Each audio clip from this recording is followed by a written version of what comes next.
It's happened before, it's happening again, and hopefully we do what is necessary. We ask the right questions, find the solutions so no life is lost again due to flooding in the southwest region. Now, someone was keen on what happened and then the aftermath of the flood, and that's Jack Sylvanus. He's connecting with us to tell us about the experience of the people in Buea.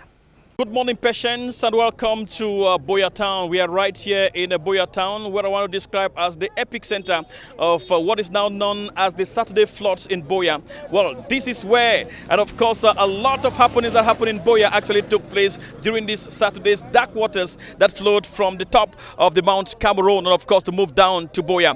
This is where a child, one of the victims, we reported two that actually died during this sad incident, and of course, 4 still hospitalized. One of them found right at this spot. It's a spot that is one of the most busiest spots in Buea Town, and of course in Vasingi right here, where according to locals who are on the ground, they said this has never happened here for the past 40 years. This is when, in the past 40 years, this is the first time that we're witnessing something like this, where houses have been destroyed, people have actually been affected, some have lost their entire belongings to these very, very dangerous waters that run from the mountain. Well, we've talked to so many locals here on the ground who are giving us different stories and different interpretation of what's happening right here. Some actually believe that the gods want to communicate, and they're calling on the elders of Buea and Buea Town in particular to actually listen to the message that the gods are trying to pass, while others still do believe that it is a natural disaster that's happening right here in Buea. For now, there is a commission put in place by the Senior Divisional Officer for FACO, and of course headed by the number 2, a Senior Divisional Officer. They are actually here to do a head count to be able to ascertain how many persons were affected by these floods, how many was the property destroyed, so that maybe the government can look at what to do. For now, the victims are still in the hospital, and authorities in Buea have actually said their medical bills have been taken care of by the government and that no franc will be paid. So for now, that's the situation out here, and of course I'll be talking to one man that has lost his home to these floods. My name is Mafani Steven Monono Malange. How long have you been here in Buea Town? I was born here, but though I was working outside, I came about 23 years ago on assignment. Okay. So it's by that time that I built this house. Right. Yeah. 23 years ago? 23. Have you seen something like this before? No, never. The water have been coming, but for my time I'll be living for over 70 years, I've not seen such a thing. I hear your house has been completely destroyed, Tambola. Where are you living right now? I live in another house up there. I'm managing my family. I hear they call it, is it Ename? How do they call this water? Liangamele. Liangamele? Yes. Okay, it happens always, but this is more deadly. Yes. Tell me about this. Some people say it's like the gods are trying to pass the message. The elders should sit and listen. Some people say it's a natural disaster. You are a Mola, born here, work, live here. Which angle should I take? Are the gods communicating? Well, I cannot really tell you what is happening. We leave all to God. Okay. God is only the person who knows better. He knows better.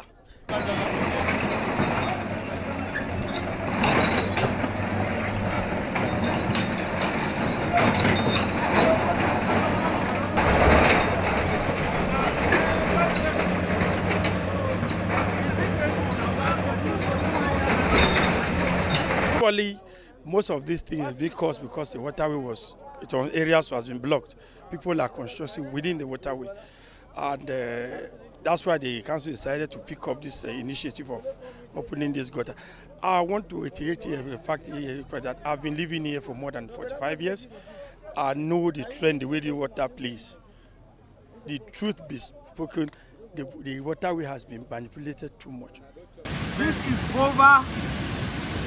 The coque water, popular coque water has come down from the mountain. Hey!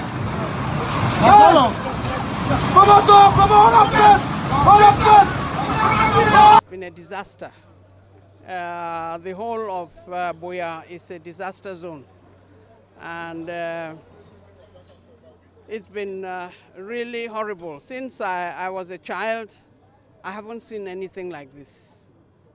It's really incredible. I went right up to the water catchment, and what I saw as rocks coming down, we are lucky that more lives were not lost.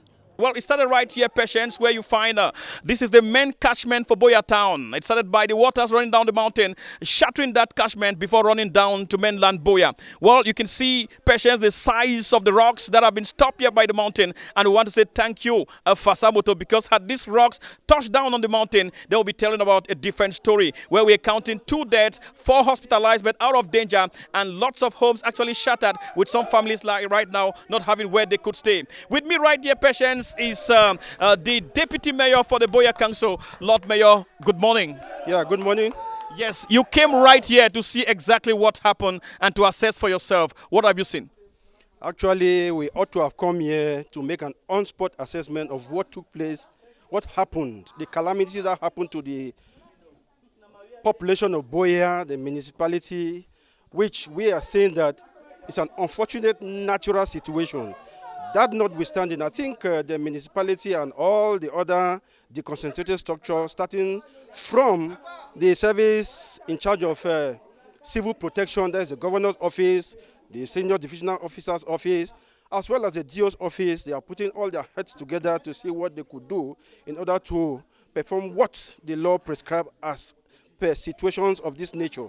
I think on our own part as a municipality, the Lord Mayor, Barrister David Mafani Namange, is leaving no stone untouched without doing the needful. That notwithstanding, we will be expecting all the expertise, all the expertise knowledge, so that all of us will put our heads and hands together on deck to do what should be done to avert a similar situation.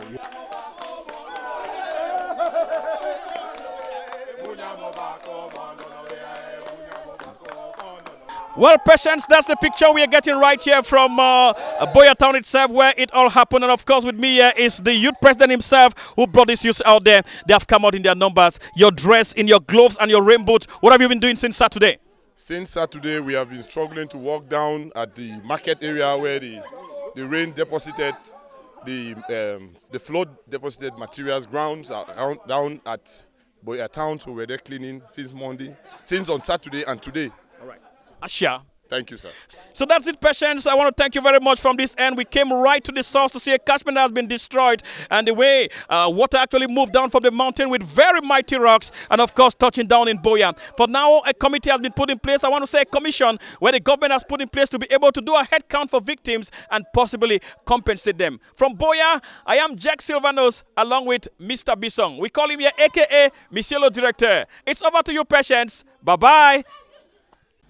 Thank you so much, Jack Silvanus. And as we're noticing here, there's a lot of positivity, because when you look at the level of damage, you fear, because 30,000 inhabitants of Buea were really terrified on Saturday, and some of us watching from a distance could not understand how much flooding can damage. You know, when you see from a distance, it's different from experiencing it live and in color and all of the fear.